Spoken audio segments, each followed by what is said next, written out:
We got another conservation story for you today with Inaki Ruiz from Mexico City.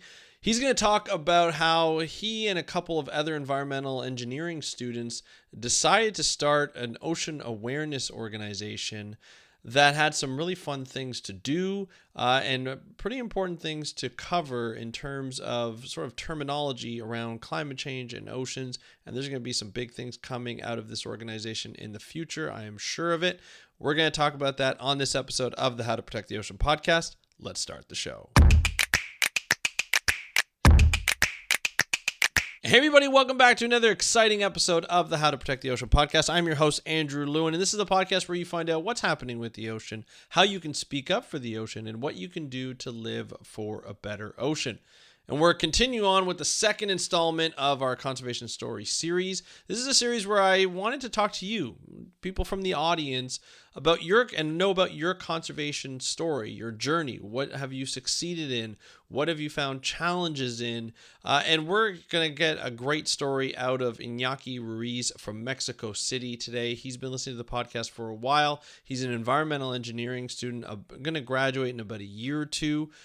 He's in Puerto Rico right now when he did an interview, and we talk a lot about sort of, why he went to Puerto Rico, why he's in Mexico City, what he wants to do afterwards with environmental engineering, and will he continue on with his organization that he started with some other students about ocean awareness and about environmental awareness. We're going to talk about that on here. Here's the interview with Inaki Ruiz from Mexico City, environmental engineering student. Enjoy, and I'll talk to you after. Hey, Inaki, welcome to the How to Protect the Ocean podcast. Are you ready to talk about your conservation story? Yes, ready. Right on. I'm super excited about this. The conservation stories is always fun to do. And it's a great opportunity for me to get to know the audience members. It's a great opportunity for them to tell their conservation stories. And you have quite the unique one. When you put in the Calendly link and you put in your story, I was like, this is going to be a lot of fun. This is my second interview for conservation stories that I've done. And I think it's so far they've been so exciting, and I know this one's going to be exciting as well. So this is going to be a lot of fun. We're going to talk about sort of you're in school. We're going to talk about schooling and environmental engineering, why you switched over to environmental engineering, and also the organization that you co-founded with some of your friends from university. It's going to be this is a great story. So let's get started on it. Inaki, why don't you just start us off before we get into everything and just telling us who you are and what you do? Yeah. Thank you, Andrew. Thank you for having me here. And yes, so I'm 22 years old. I live in Mexico City. I'm currently based in Puerto Rico because I'm on an exchange program.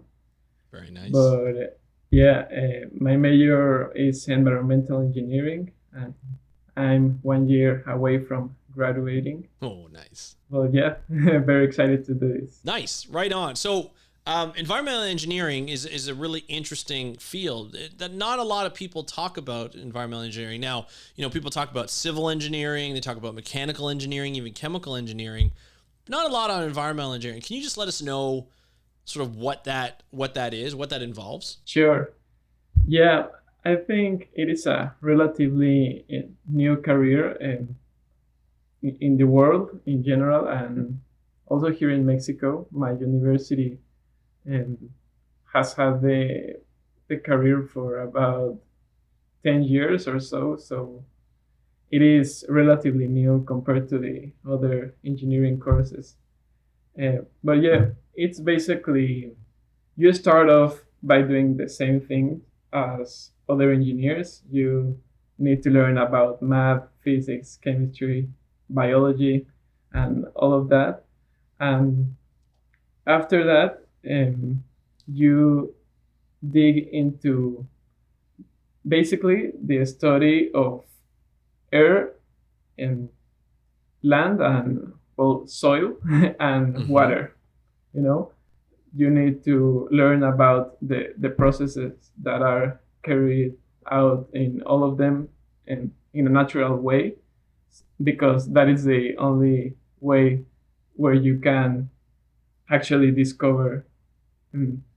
Well, you need to understand how they work in a natural way, because And if not, you won't be able to tell when there has been like there's something wrong, or and something is altered, or something, So you need to dig into those things a lot, and in the end, well, you are able to discover some of the actual technologies and processes that are currently used in order to in those three matrices, land, soil, air, and water, uh, to recover them and like erase the impact that and all the negative effects that has been done on them. So yeah, you take a look at all the remediation processes. That's how it's called. And after that, you can find like a specific area. You can specialize yourself in water, or in soil, or in air, but also in other things like energy. So it is also, you can go to a lot of areas. Yeah. I mean, it seems like a lot of areas that are very relevant today, compared to 10, 20 years ago, with climate change rearing its ugly head around the world. And, there's a lot of new technologies that are being innovative and, being put on this planet a lot faster than I think we thought, looking at renewable energies and the advantages and the benefits, and also the consequences of putting those in quickly, or maybe putting those in at all.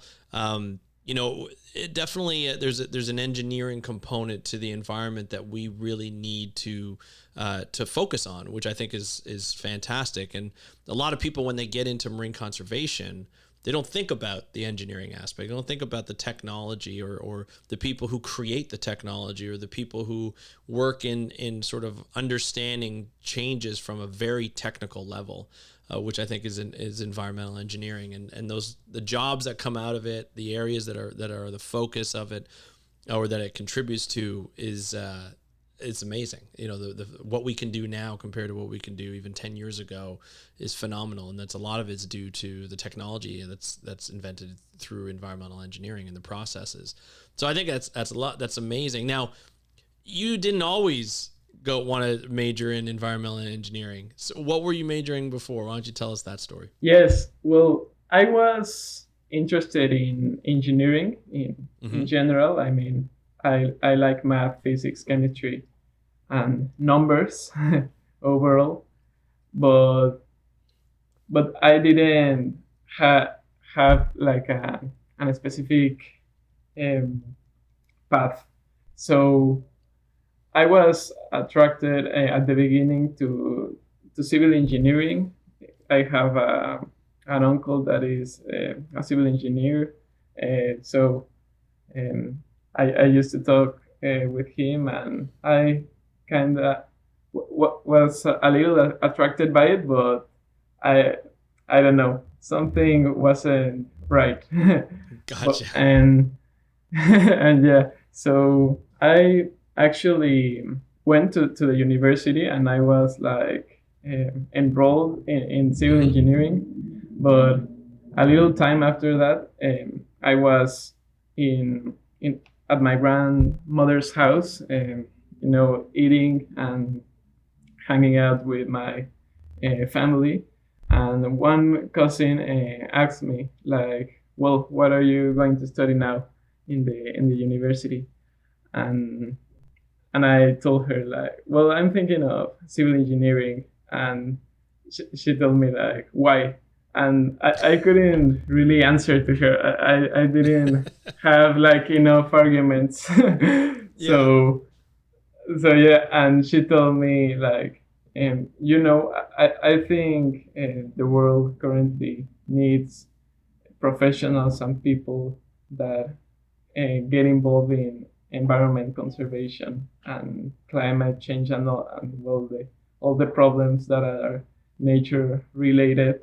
And I think that has to be done now by it should be done by a lot of more people. And yeah, I kind of like agreed. And maybe like 1 week after that or 2 weeks after that, there was a situation here in Mexico City that is called an environmental contingency, where the government like declares this state of emergency, and it's related to the ozone concentration in the troposphere. So back then it was a kind of severe emergency because the schools were suspended for about 3 days. The car circulation was also suspended.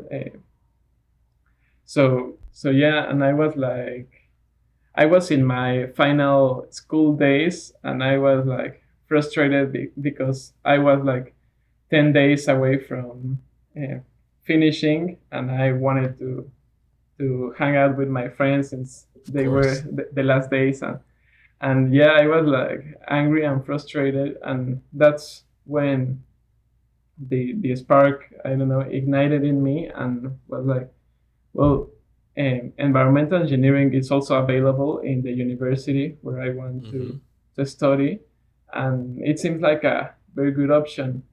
And it is funny because my parents weren't fully convinced, because my sister is a chemical engineer, and he yeah, and it runs in the family, engineering. Exactly. And she has a friend that originally studied environmental engineering and switched over to chemical engineering. But it wasn't about the career. It was more about his personal interests. But my parents remembered that story, and they were like, "No, remember what happened to to your sister's friend. So maybe it's not the best idea. Maybe you should go for industrial engineering because it is like more broad, and you can then specialize in a particular area." But no, I decided like, no, I think environmental engineering is more interesting and attracts me more, so I will go into it more. I love it. I think it's fantastic. Now, that was when? That was what, 2 years ago? Because you're in your third year, right? It was 4 years ago. 4 years ago. Almost 4 years ago. Yeah. Okay. And what do you think about the program now? Are you happy with the decision you made? Yeah, totally. The more I get into my career, the more I understand and like it, And I discovered that, well, the more I think I know, then I discover a lot of more things that I hadn't even heard about them. So it's a never-ending nice journey. But yeah, I like it, and I enjoy it. And yeah, nice. I think it's great. But yeah, it's not a very popular career here in Mexico, I think. Interesting. Yeah, and also here in Puerto Rico, where I came to study only for 3 months, it's the same story. There are like 10 people at the most in each class. Really? Yeah. Very interesting. Okay, so are they new programs like that, like the environmental engineering in your university in Mexico City, and then here in Puerto Rico? Are they fairly new programs then, or have they been around for a while? No, yeah, they are relatively new compared to the other engineering courses. Yeah, for about 10 or 15 years. So it takes a while to grow. It's not that popular. Yeah. Yeah. Okay. Yeah, well, that's good. I mean, that's really good. Now that you've done it for 3 years, and you have one more year left. Now it's time to start thinking about what you're going to do after university. Do you have an eye on a particular pathway in environmental engineering that you would like to take?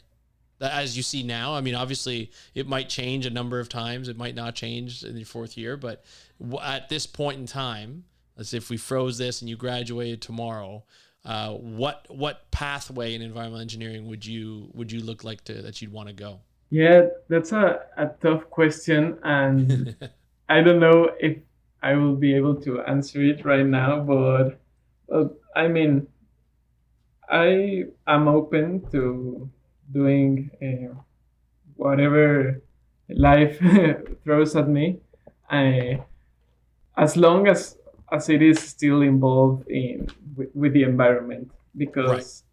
because yeah, in the engineering field specifically, that happens a lot, that people after they graduate, they end up doing things that don't have nothing to do with the thing that they studied. But I am curious about working with the government. I would Okay. like to try it Yeah.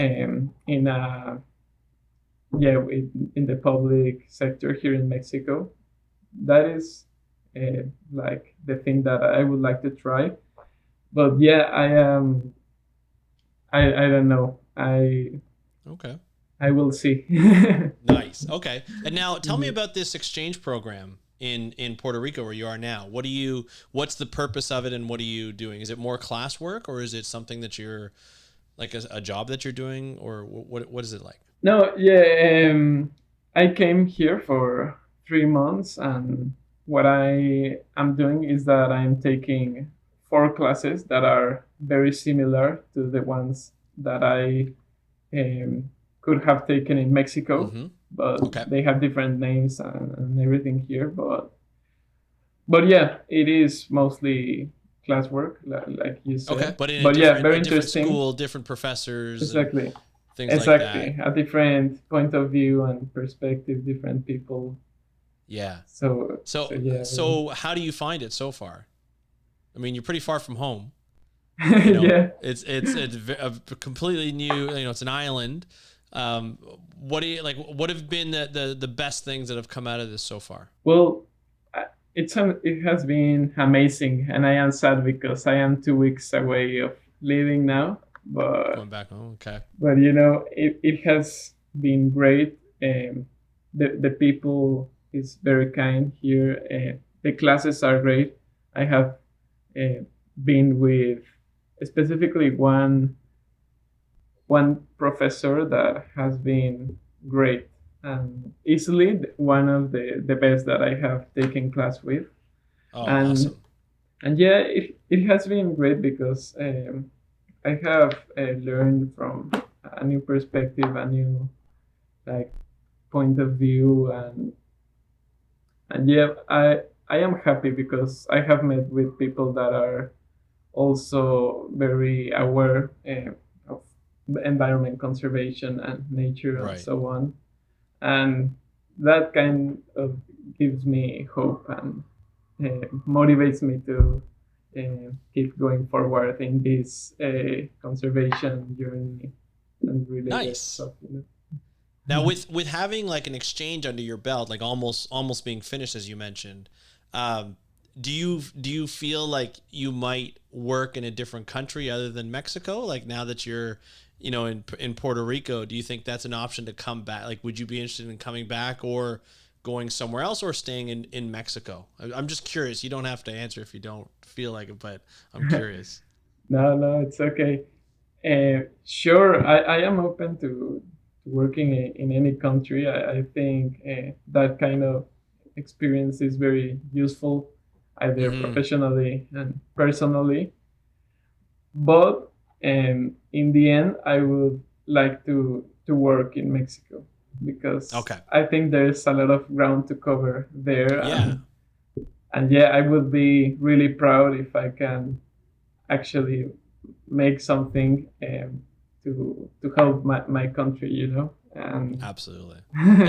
And Mexico's a really interesting country because the environment there is very unique in every place you go. You've got mountain ranges, you've got the Pacific Ocean, you got the Atlantic Ocean, or sorry, the Caribbean Ocean. It's a really interesting topography and coastlines that you have. So I'm sure there's a lot of work that needs to be done, and to be able to do that, I think it'd be quite the honor to be able to do that. So that's great. Now, with environmental engineering, you seem to have another passion. That's the environment in general and making people aware. Can you talk about the organization that you co-founded with some of your fellow students? Yeah, sure.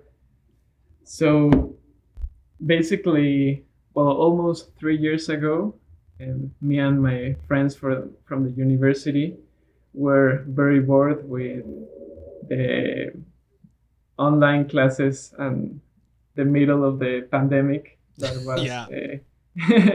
yeah, very severe. Before you go on, let me ask you, for the pandemic in Mexico, did everybody have to stay at home and not go outside as least as possible? And was it the same as it was here?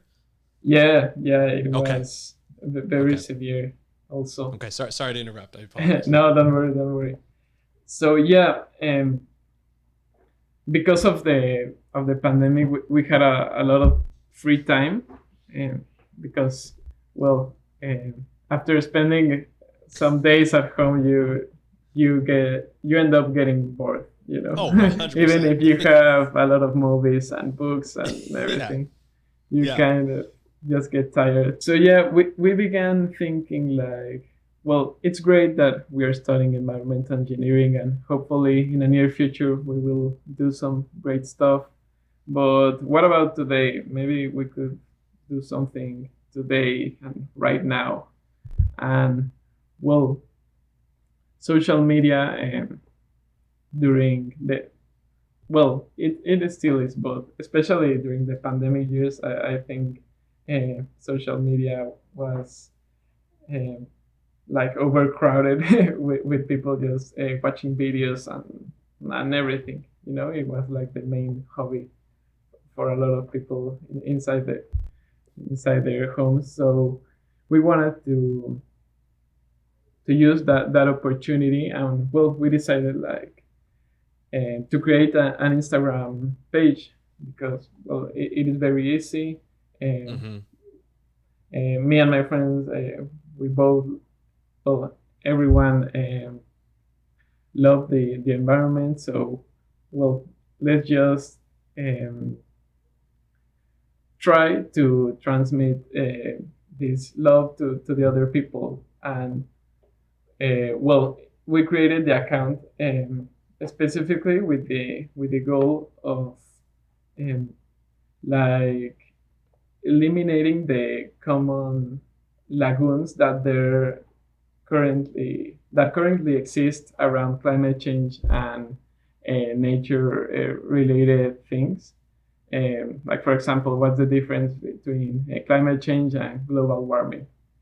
Right.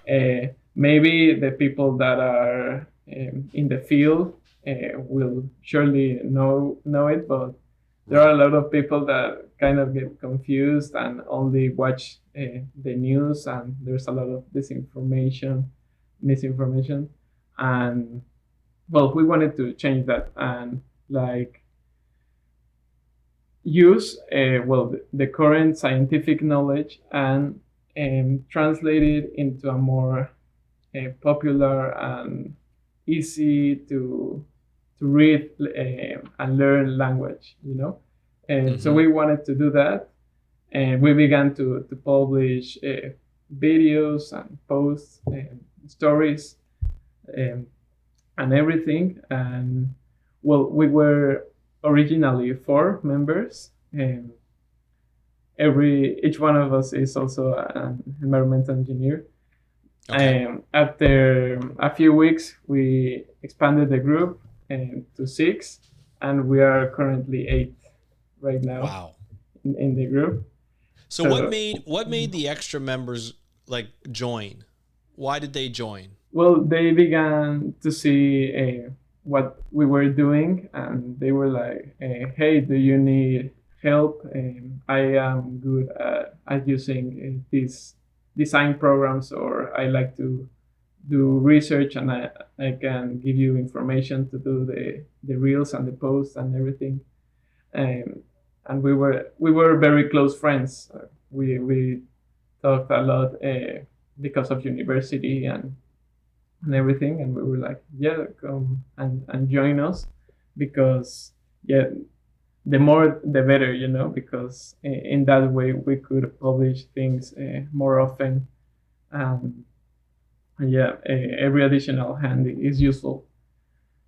So yeah, we are currently 8, and a little time after that, well, I decided to do something else, like, because nowadays there are a lot of accounts like mine, and well, my group, but we decided to do something like different. So we decided to organize these little activities that involve our small community of followers. Um, we have now like 1,000 or so, but we are hopeful to grow our community more in the future.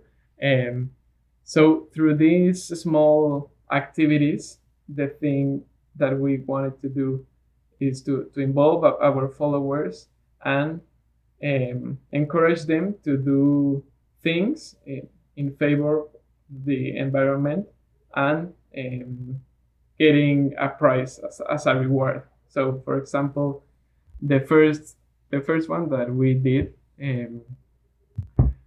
basically the objective was to keep track of the kilometers that you walk, run, or cycle. Right. Okay, so the one who got the most kilometers would win an Amazon card, or something like that. We have incentivize them a little delivered people. Exactly. So with this, we were not only encouraging people to stay active and stay fit, but indirectly we were also encouraging them and leading them to use the bike more, walk more instead of using the car. So that was also the goal. And yeah, in the end, most of the we charged a little fee for them to enter the activity. Okay. But all of that money, it was like 50 Mexican pesos, which are about $3, something Okay. like that. But all of that money, we donated it to WWF. I love it. Love it. Yeah, and with the money, we also paid for the prizes and for the people that got the most kilometers, and yeah, it was successful. Yeah. And we So managed to how many get people like came out? in that particular activity, we managed to get like 40 or so. That's so cool. But That's so cool. yeah. I think what's interesting about that is you mentioned before on your Instagram you have over 1,000 people, and then you had 40 people come out to do this contest. And I think a lot of people think, because social media has kind of skewed our I think our expectations of how many people they need to have as followers. And I said the same thing with our first interview for the conservation stories was with Tao. She had like 100 people. We're talking about like the example of having 100 people. I had 100 downloads when I first started, and I was like, and I worked up to that, and people were like, "Well, it's not a lot." I'm like, "No, but if you fit 100 people into a room, it's standing room only. Like a classroom, it's standing room only. If you fit 1,000 people of your community into like a lecture hall, it's probably standing room only if you can fit in." That's a lot of people. That's a lot of people. And to be able to say, hey, bringing 40 people to this contest that they didn't have to do. they had to exert work, or they had to change their lifestyle, which humans don't like to change, right? We hate change. And to be able to say, hey, track your walking, your running, your cycling, whatever, the amount of kilometers that you take is a huge, huge step to get people to sort of even think about changing the way they live. I would imagine in Mexico City to bike to work is not an easy thing. There are a lot of people that work there and there are a lot of people that live there. I can imagine traffic or sidewalks, being, in rush hour, just being extremely busy. And it's difficult maybe to do that, or to get out, like to change the habits of driving or doing whatever. So I applaud you guys for being able to get 40 people out to be able to do that type of exercise. And I think it's great. What were people saying after that? Well, they were happy to do something for the environment, and they were glad that we donated most of the money to an NGO like WWF. Mm-hmm. But unfortunately, most of the 40 people that joined the activity mostly were family and friends. So although I am very grateful with them for joining, they joined most out of love and friendship, and because they care for me, But in the end, what we want to achieve is that they do it for love, out of love for the environment. Right. But yeah, we have done a couple more activities like that, and with time we have managed to get more people that we don't know, that me and my fellow, the other members of the group know. So we have managed to recruit new people that do it for out of love for the environment, and yeah, that's our goal, to recruit more people like that. I love it. I mean, that is the goal. I think that's the beautiful part of it, is to try and get people to understand it. And it's just, I feel like when you start off with an event like that, it's such a big thing to do. It's a lot of work to put in. It takes up a lot of time, even though there's 8 of you. And that's a good accomplishment. And I think as you grow, and you get more and more people that come out to participate, they'll tell other people how good of a time it becomes the experience of the event, right? And I think every year, if you continue to do that, or however many times you decide to do that, I think that's going to be it's going to eventually be a big event if you continue on with this. I think it's going to be something that you can really start to change the minds of people. And look, Rome wasn't built in one day, right? It takes a lot of time to grow these types of programs and get people to think about that change. Now, you also do other things, like in terms of raise people awareness. I love the fact when you mention, just comparing global warming to climate change. I feel like for you and I and the people who learn about this and know about it, it's a pretty simple sort of depiction of the two in comparison. However, not a lot of people understand that, because there's been so much misinformation about this about climate change and this topic, that we need to go back and make sure that people know the difference between the two terms, and what's right, what's not, how we should be referring to, and why those terms came up. I think that's a great way to think about it. Now, I know, you're busy with all of you are busy with your schooling and graduating and things like that. Do you feel like this is an organization that you will continue on with, as maybe is it going to continue on as a side project for now, and then maybe see what happens later? No, sure. I think it has become an essential part of my life now. So I plan to continue with the group and expanding it, and organizing bigger activities in the future. So yeah, I don't have plans of quitting. and yeah, all the opposite.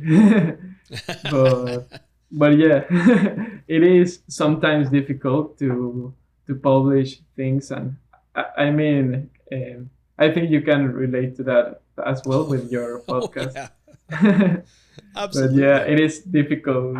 Yeah, it is difficult to create things, well, create content, and at the same time work, study, have social life. But I think me and the rest of the members, like, um, we all do like an additional effort every week to publish something, or to edit a video that we had from the past, and or talk about something and plan the next activity. So Yeah. we are all very passionate, and we let our passion like go beyond our tiredness of every week. I hear you.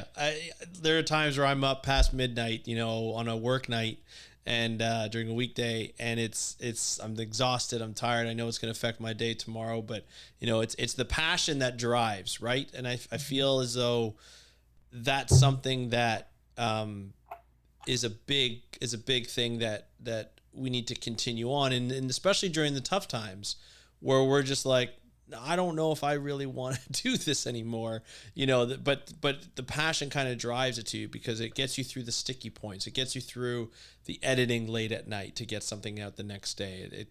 Filming something when you may not feel the best. There's always those little humps that you have to get over. Plus, balancing work and life balance, is a huge thing.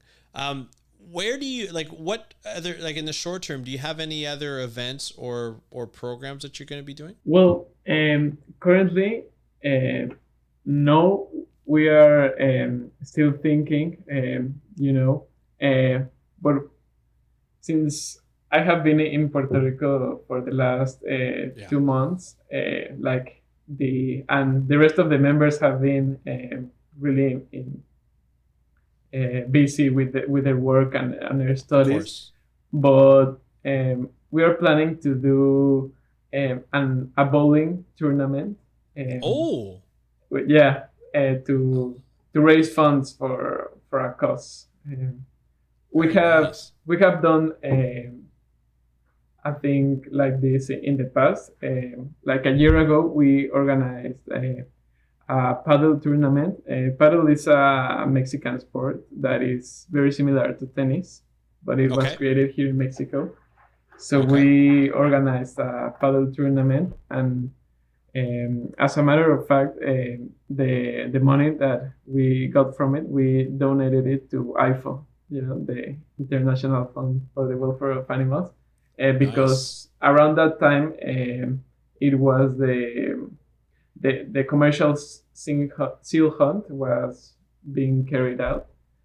So I am really well. I have known about the commercial seal hunt for a lot of time, and I am very sad about that situation. Right. Because of that, we have been involved with raising funds for that cause, especially. Okay. Okay. Right on. So what you like to do is raise awareness for different causes, different subject matters, and then run an event, and then the funding from that event goes to something that's important to the group. Yeah, exactly. Like each one of us has like a particular organization or a particular uh, subject or thing that likes. Yeah. So yeah, in my case, it's like biodiversity, Right. and yeah, biodiversity in general. But other members also like subjects like sustainable development. There's Yep. an organization here in Mexico that we have donated money to them as well, that is specialized in going to rural communities, and help them to install like ecological technologies like biodigesters. Oh, I forgot the cool. word in English. Yeah, No, and things I like guess you that. mean. Yeah, that's really cool. So yeah, we have a lot of different causes because each one of us likes like a different thing, but everything is around the environment and nature. I love it. I love it. This, Inaki, this has been so good. I'd love to have you back on to talk again. Where, like in a year or so after you graduate, where things are and what you're planning on doing and where the organization is. It'd be really cool to kind of get a catch up on this conservation story. I think it would be great. It's been a pleasure to have you on the podcast, and I want to thank you for all the work that you and the other members of the group have been able to do so far. And I'm looking forward to seeing what you're able to do, not only in your career as an environmental engineer, but as a person who's taking this group with your friends to the next level. I think it's going to be a lot of fun, and it's such a great path to be on, and I hope it makes you feel good, because I know that's it's a lot of hard work. So I want to thank you very much for sharing that story with us, and looking forward to having you back on. Thank you, Andrew, for giving me the opportunity to talk about this on your podcast. You bet, man. I really appreciate it. This made my life a lot happier, and I hope it has for you as well, and for everybody in the audience. So thank you very much. Thank you, Inaki, for joining us on this episode of the How to Protect the Ocean podcast. It was great to hear your conservation story, and I'm looking forward to hearing more about you and your journey. Listen, folks, if you want to be a part of this series, I don't know how long I'm going to run this. I'm really enjoying it. I feel like it's really interesting to find out what people are doing or what people are trying to do to not only raise awareness and speak up for the ocean, but also do things to help the ocean. I think it's really interesting. And just to let you know, you don't have to be a student in the environmental field. You don't have to be someone who works in the field. You don't have to have started your own organization. These are just some of the people that we've talked to so far. I want to hear your story, whether you've done something you think is extraordinary or maybe you don't think it is. Maybe I think it is. I would love to hear from you. All you have to do is just go to the show notes, click on that Calendly link to book a time, and we will have a great episode that we'll do an interview and have a great episode, and it'll be a lot of fun. But man, Inaki is an amazing guy, an environmental engineering student, which is not an easy program, even though it's not a huge program, not an easy program to know. As he mentioned, you have to know a lot about everything. And so it's a really interesting program to be in, and a really interesting career choice, a very important career choice for our future and the future of the people in Mexico City, where he's going to be working eventually. But I also think it's great that, on top of being a student in this tough program and this like sort of intense program, he starts with some colleagues. He starts an organization. It grows a little bit, and more people are taking part. Having fun, organizing events like a cycle, like an incentive, like every time you cycle a kilometer, you get something. I think it's really a fantastic way of raising awareness and understanding what we're going through as a world, and even people in Mexico City. So I think that's wonderful. I think it's great to see people do that. I would love to hear your conservation stories, just like Inaki told his and shared his. But if you want to get on his Instagram, you can go in the link in the show notes. Click there. All his stuff is there. And I want to thank you so much for joining us on today. Oh, and if you want to talk to me or ask me any kind of questions, you can do that through my Instagram. Just DM me at How to Protect the Ocean. That's at How to Protect the Ocean. Thank you so much for listening to this episode of the How to Protect the Ocean podcast. I'm your host, Angelo, and have a great day. We'll talk to you next time, and happy conservation.